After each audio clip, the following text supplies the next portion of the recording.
So just before we start this video, my twin CDTV the G, who I have a deep hatred for, has asked me to plug his channel as a way to congratulate him for hitting the milestone of 50,000 subscribers. He threatened me by saying he would actually delete my channel when I wasn't looking if I didn't plug it, so yeah, link to his channel will be in the description below if I have to do it. But moving on from that, let's move on to something I actually am happy to talk about, and that is the follow-up to my 10 most overhyped rap songs list. There were a couple of songs that I really forgot to include on there, and a lot more that I just want to talk about. Remember to keep in mind that I don't even dislike a fair few of the songs on here. They're just songs that I can't get into as much as other people can. In other words, I personally think that they're overrated. So, with that being said, this is the better half of the CDTV twins, and let's get right into this list. High school serving bands, dropped out, now I'm rich, flexing till I'm 66. Flexing 40 bands from the pop out. This was the most popular song on Lil Boat 2 in terms of Spotify streams, and it's not even close. The nearest one is NBA Youngboat, probably one of the best songs from the album in my opinion, which still has 20 million less plays. Now, I've made it no secret, I heavily disliked Lil Boat 2. I actually think I enjoyed Teenage Emotions more than this, and I still think there's at least 5 to 7 songs on there that are better than 66. The song is all about Yachty becoming rich, groundbreaking topic, set against this angelic, dreamy type of beat. So far so good, but then we get to his actual voice, and I just don't feel like the way he delivers it matches the message or the low-key celebratory tone of the song. He just really sounds like he's in the booth, just really kind of closed off and looking down at his feet as he raps. Racks up, pulling up in the truck, send me, keep it talk. Sometimes he just sounds nervous or unconfident for some reason, and that works on the tracks where he's trying to be goofy, innocent Yachty, but it doesn't really work on tracks like this where he's trying to flex his success. As for Trippy, he gets points for not screeching at all when he sings here, but nothing about his performance is all that special to me on this one. Really nice beat, but overall, I don't think Yachty or Trippy do all that much to enhance it. Hours go to the almighty dollar in the almighty power of that chopper, sister, brother, son, daughter, father, mother. Everyone who so much as heard of Lil Wayne will at least somewhat recognize this track. It was one of Wayne's earliest big hit songs, going double platinum and making multiple reputable lists as one of the best tracks of 2008. I can respect that this track was a big milestone for Wayne's career, but it's never really been a song that I like. There's two big issues for me as far as this song goes. One, that goddamn sample on the beat. I know it's iconic, but oh my god. Mac, I'm gone in.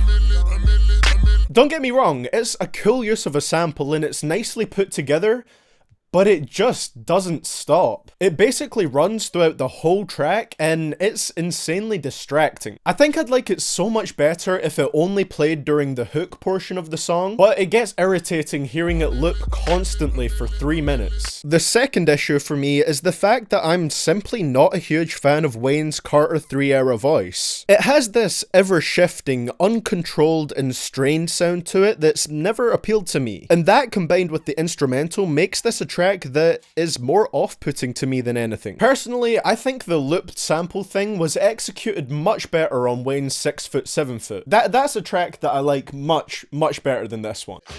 Papa been smooth since days of under rules. Never lose, never choose to. Bruise, cruise, who? Do something to us. Talk, go through us. And here we go, jumping straight into another track that's held in high regard by many rap fans. And trust me, I don't downright hate this song or anything, but every single time that it comes on, I just tune out. Biggie's flow is great as always, and the way he switches it up so effortlessly is really slick. But the overall sound of this track is what makes it not very enjoyable to me personally. It's probably the one I find the hardest to explain on this list. Like, there's not really anything anything I can necessarily point to and say that's the reason why I don't like this song that much. But I guess one issue is that the beat isn't really that appealing to my tastes on this track. The kind of groovy bass line it revolves around works for what the track is going for, but I've never been a fan of these stripped down groovy rap beats. Layered, detailed production is always going to be way more interesting to me, and I think that is where my issue with this song lies. I think that's it. Biggie is incredible for sure, he's definitely in my top 3 rappers of the 90s, but I've never loved Hypnotize.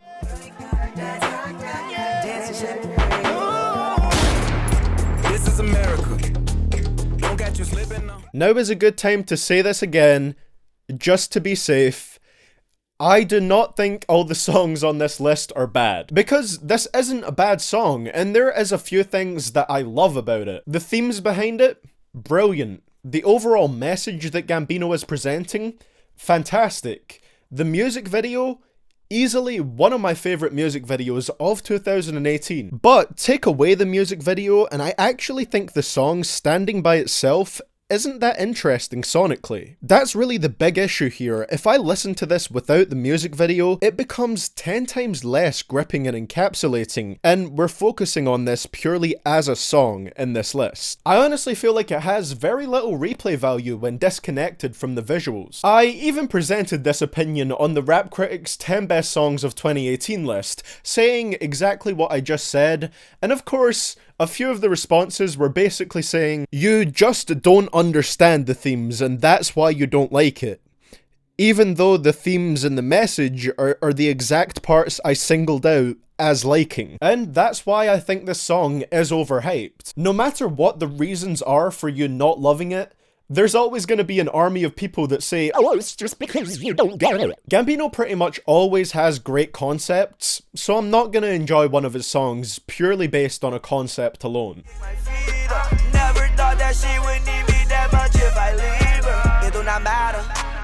Turn to a savage, pocket got fatter. Lil Uzi Vert is someone I've called a bad rapper, in my opinion of course, on numerous occasions. However, that is an opinion that's changed a little bit over time. Certain songs and projects have become a lot more enjoyable to me as time has passed. But Money Longer, one of his biggest hits, is one that I've never really felt the appeal of. I've always found that even on the songs where I don't like the verses, Uzi still has some really memorable hooks that sound good, but the one on this track has this weird rhythm and kind of off-kilter flow to it that really throws me off. It's not exactly offbeat, but I just feel like Uzi's flow and cadence during the hook sounds so awkward against the notes the melody of the instrumental is hitting. Money got longer, speaker got louder, car got faster.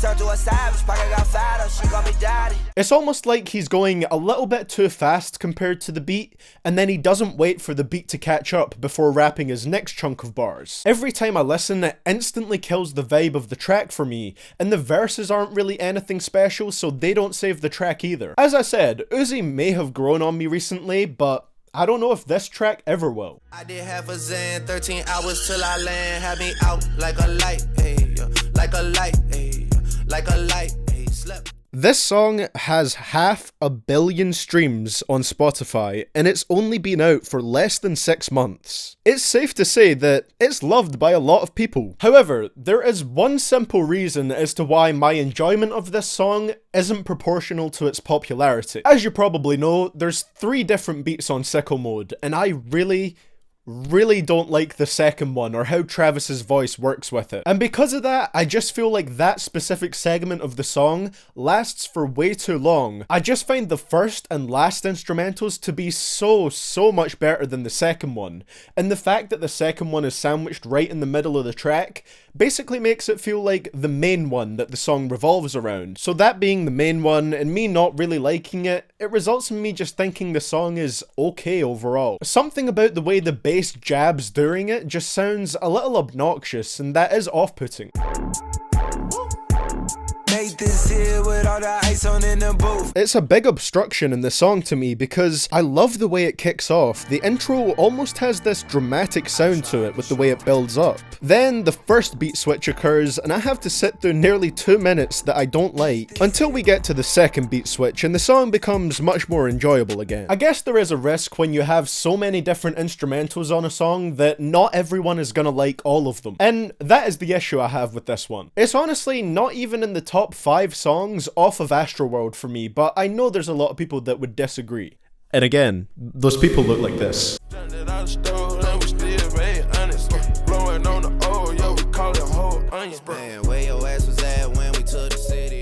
Now I feel like it takes a fairly good lyricist to build almost all of a song around one phrase and keep it entertaining the whole time, but to me, Drake and Future just aren't the guys for that. As the song name hints towards, this track revolves around the phrase, "where your ass was at," and Future's delivery and flow is so uniform here that at first it's kind of hard to tell where the chorus ends and where the first verse starts. Try to run off, where your ass at, dog, made me put his gun out. Where your ass was at, dog, you went and switch sides.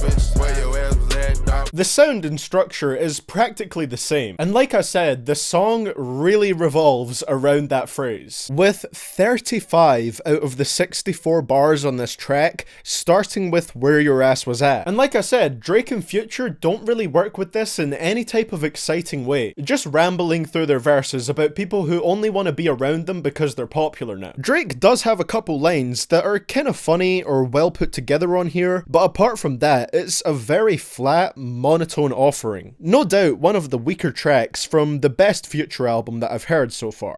She want the whole crew, shawty brave. When the money talks, what is there to say? I love Rae Sremmurd, and I mostly love Swae Lee's high-pitched vocals, but sometimes, man, sometimes they just reach the point of sounding laughable. And that is the case with Swang.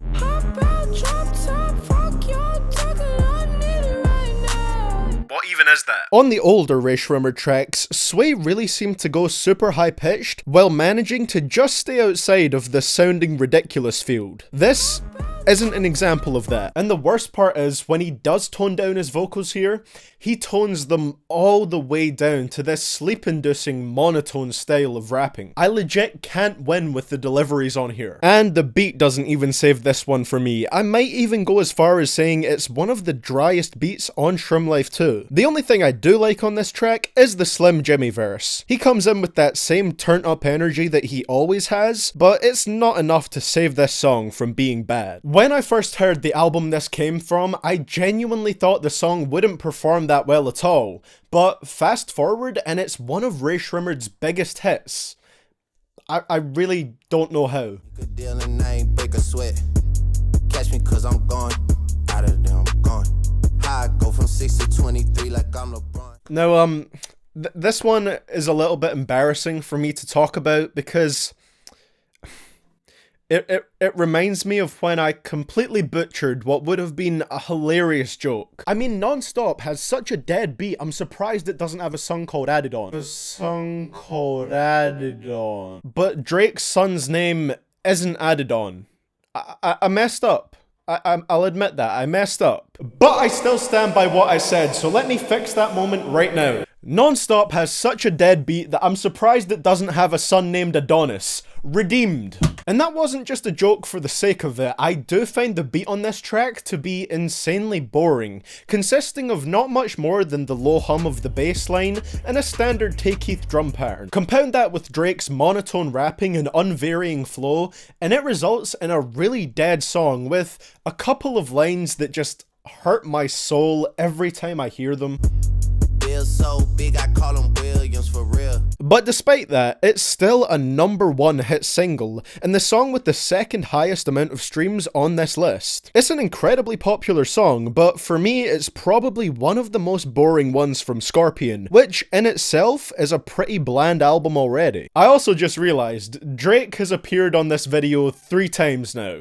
I promise, I don't hate him, he's just involved in a lot of overrated songs.